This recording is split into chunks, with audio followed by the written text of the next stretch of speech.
या देवी सर्वभूतेषु माँ सिद्धिदात्री रूपेण संस्थिता नमस्तस्यै नमस्तस्यै नमस्तस्यै नमो नमः। ओम दुंग दुर्गाय नमः। चैत्र नवरात्रि की महानवमी 17 अप्रैल 2024 बुधवार के दिन है। तो आप सभी को मेरी तरफ से रामनवमी और सिद्धिदात्री माँ की पूजा की बहुत बहुत शुभकामनाएं। भगवान श्री राम और माँ सिद्धिदात्री की कृपा सदैव आप और आपके समस्त परिवार पर बनी रहे। नवरात्रि की नौमी तिथि पर माँ सिद्धिदात्री की पूजा की जाती है और जैसा कि नाम से ही पता चलता है, सिद्धिदात्री अर्थात सिद्धियां प्रदान करने वाली, सिद्धियां देने वाली। तो माँ सिद्धिदात्री की पूजा से सिद्धियों की प्राप्ति होती है, ज्ञान की प्राप्ति होती है, बुद्धि और विवेक में वृद्धि होती है। गंधर्व, किन्नर, नाग, यक्ष, देवी देवता और मनुष्य सभी इनकी कृपा से सिद्धियों को प्राप्त करते हैं। इसलिए नवरात्रि की नौमी तिथि पर माँ सिद्धिदात्री की पूजा पूरे विधि विधान से करनी चाहिए, क्योंकि पूरी नवरात्रि का जो फल होता है, जो भी हम व्रत करते हैं, पूजा करते हैं, मंत्रों का जप करते हैं, कोई भी उपाय करते हैं, कोई भी पाठ करते हैं या कोई भी कामना करते हैं, तो वो पूरा कौन करता है? माँ सिद्धिदात्री। मतलब 9 दिनों तक जो हम माँ की आराधना करते हैं अलग अलग स्वरूपों में, उन सभी की कृपा तो हमें प्राप्त हो जाती है, लेकिन जब तक माँ सिद्धिदात्री की कृपा हमें नहीं मिलती है तब तक हमारी कोई भी कामना पूर्ण नहीं होती। इसलिए अगर आपके यहाँ कन्या पूजन या फिर हवन इत्यादि अष्टमी के दिन भी हो गया है तो भी नौमी के दिन माँ सिद्धिदात्री की पूजा पूरे विधि विधान से कीजिए। नौमी तिथि तक आप चौकी अपनी वहीं रखेंगे जहाँ पर माता विराजित हैं। दोनों समय सुबह और शाम बुधवार के दिन आप पूजा करेंगे, माँ की आरती करेंगे। जो भी जिस भी प्रकार से आप भोग इत्यादि अर्पित करते हैं सब कुछ उसी प्रकार से नौमी तिथि के दिन भी किया जाएगा। तो आज की वीडियो में आप जानेंगे कि माँ सिद्धिदात्री की पूजा नौमी तिथि के दिन आपको किस प्रकार से करनी चाहिए, माँ का स्वरूप क्या है जिसका हमें पूजा के समय ध्यान करना है, मंत्र क्या है माँ का जिसका आज हमें जप करना चाहिए, आज भोग क्या अर्पित करें और किस प्रकार से माँ को प्रसन्न करें, मतलब कौन सा उपाय करें। इसके अलावा आज कौन से रंग के वस्त्र धारण करके माँ की आराधना हमें करनी चाहिए। कन्या पूजन, हवन इत्यादि ये सभी चीज़ें आप किस प्रकार से आज करेंगे, आज की वीडियो में मैं आपसे शेयर करने वाली हूँ। तो वीडियो बहुत महत्वपूर्ण है, पूरा ज़रूर देख लीजिए। और अगर आपको आज की वीडियो अच्छी लगे तो इसे लाइक भी ज़रूर कीजिए, क्योंकि आपके लाइक्स, आपके कमेंट्स मेरे लिए बहुत महत्वपूर्ण होते हैं। ये एकमात्र जरिया है जिनसे मुझे पता चलता है कि आपको ये वीडियो अच्छी लगती है और आपके लिए ये वीडियो उपयोगी है। तो अगर वीडियो अच्छी लगे तो लाइक तो ज़रूर ही किया कीजिए।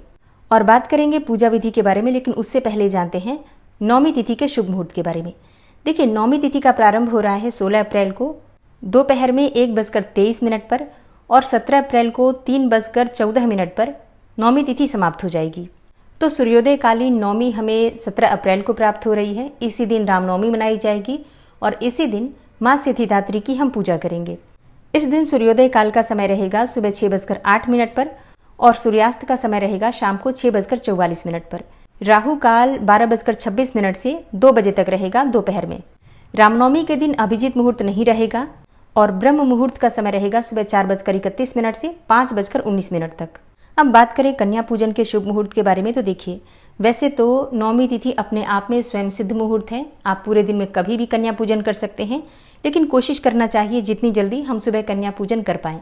तो सुबह जितनी जल्दी हो सके माँ की पूजा कर लीजिए, आरती कर लीजिए, हवन कर लीजिए, इसके बाद कन्या पूजन कर लीजिए। वैसे कन्या पूजन का एक बहुत ही शुभ मुहूर्त प्राप्त हो रहा है सुबह 6:27 से 7:51 तक। इस समय में अगर आप कर पाते हैं तो अत्यंत ही श्रेष्ठ है। मान लीजिए आपको थोड़ी देर भी हो जाती है तो भी कोई दिक्कत नहीं है। रामनवमी का दिन अपने आप में सर्वाधिक शुभ माना जाता है। तो अगर आपको कन्या पूजन के समय में थोड़ा बहुत अंतर भी आता है तो भी परेशान होने की बिल्कुल भी आवश्यकता नहीं है। और अब जानते हैं माँ सिद्धिदात्री की पूजा विधि के बारे में।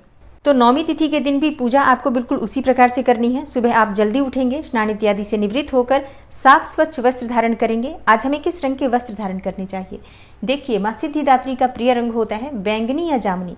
ऐसा माना जाता है कि बैंगनी कलर या जामुनी कलर सिद्धि प्रदान करने वाला होता है, आध्यात्म की ओर ले जाने वाला होता है। और इसके अलावा गुलाबी रंग भी माँ को बहुत प्रिय होता है, तो आप गुलाबी रंग के वस्त्र धारण करके भी पूजा आराधना कर सकते हैं। लाल, गुलाबी या फिर आप किसी हल्के रंग के वस्त्र धारण करके पूजा कीजिए। शुभ रंगों का प्रयोग आज कीजिए। आज बहुत शुभ दिन है, माँ सिद्धिदात्री का दिन है और संपूर्णता है आज नवरात्रि की, तो शुभ रंगों का प्रयोग करना चाहिए। तो स्नान इत्यादि से निवृत्त होकर साफ स्वच्छ वस्त्र धारण करके सबसे पहले भगवान सूर्यदेव को जल अर्पित करना चाहिए। उसके बाद आप अपने घर के मंदिर में आ जाइए जहाँ पर आपने माँ भगवती दुर्गा की चौकी स्थापित की है। अब आपको सबसे पहले सभी देवी देवता जो आपने विराजमान कर रखे हैं उन्हें प्रणाम कीजिए और इसके बाद शुद्ध आसन डालकर चौकी के सामने बैठ जाइए। अपने ऊपर थोड़ा जल छिड़क लीजिए, आसपास जो सामग्री पूजा की है सब पर थोड़ा थोड़ा जल का छिड़काव कर लीजिए और मंत्रोच्चारण करते रहिए। मंत्रों के द्वारा ही हमेशा पूजा प्रारंभ करनी चाहिए। किसी भी मंत्र का जप करते हुए, जैसे कि ओम सर्व मंगल मांगल्ये शिवे सर्वार्थ साधिके शरण्ये त्र्यंबिके गौरी नारायणी नमोस्तुते, आप इस मंत्र का भी जप कर सकते हैं या किसी भी दूसरे मंत्र के द्वारा स्थान का शुद्धिकरण कीजिए। उसके बाद अपने सामने शुद्ध घी का एक दीपक प्रज्वलित कर लीजिए और इसके बाद आपकी पूजा प्रारंभ हो जाती है। सबसे पहले आप गणेश जी का पूजन करेंगे, कलश का पूजन करेंगे, क्योंकि कलश में सभी देवी देवता विराजमान हैं। तो आप सबकी पूजा करने के बाद माँ भगवती दुर्गा की पूजा करेंगे। जैसे कि अगर आपने नवग्रह मंडल स्थापित किया है या षोडश मातृका स्थापित की है तो इन सबकी पूजा आपको पंचोपचार विधि से धूप दीप नैवेद्य अक्षत पुष्प ये सभी चीजें अर्पित करके करना है। उसके बाद माँ सिद्धिदात्री की पूजा करनी है। तो माँ सिद्धिदात्री का ध्यान करने के लिए अपने दाहिने हाथ में अक्षत जल और पुष्प ले लीजिए और माँ सिद्धिदात्री का ध्यान कीजिए। माँ सिद्धिदात्री का स्वरूप क्या है जिसका आपको पूजा के समय ध्यान करना है? देखिए, माँ सिद्धिदात्री कमल पर विराजमान है। देवी सिद्धिदात्री की 4 भुजाएं हैं जिसमें गदा, कमल, शंख और सुदर्शन चक्र विद्यमान है। मान्यता है कि माँ दुर्गा की 9वीं शक्ति देवी सिद्धिदात्री की पूर्ण श्रद्धा से अगर आराधना की जाए तो अष्ट सिद्धियों की प्राप्ति हो जाती है, नवनिधियों की प्राप्ति होती है, बुद्धि और विवेक की प्राप्ति होती है।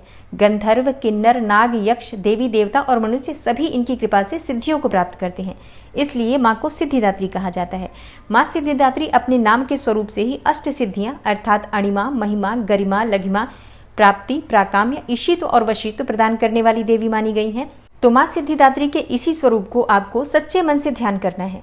उसके बाद जो आपने दाहिने हाथ में अक्षत जल और पुष्प ले रखा है माँ दुर्गा के सामने अर्पित कर दीजिए और विधि विधान से जो भी सामग्री आपके पास उपलब्ध हो सभी सामग्रियां माँ को एक एक करके अर्पित करके उनकी पूजा आराधना कीजिए।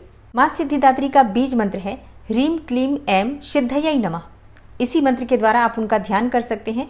और जो मैंने वीडियो के शुरू में बोला है मंत्र, जैसे कि या देवी सर्वभूतेषु माँ सिद्धिदात्री रूपेण संस्थिता नमस्तस्यै नमस्तस्यै नमस्तस्यै नमो नमः, इस मंत्र के द्वारा भी आप पूजा कर सकते हैं।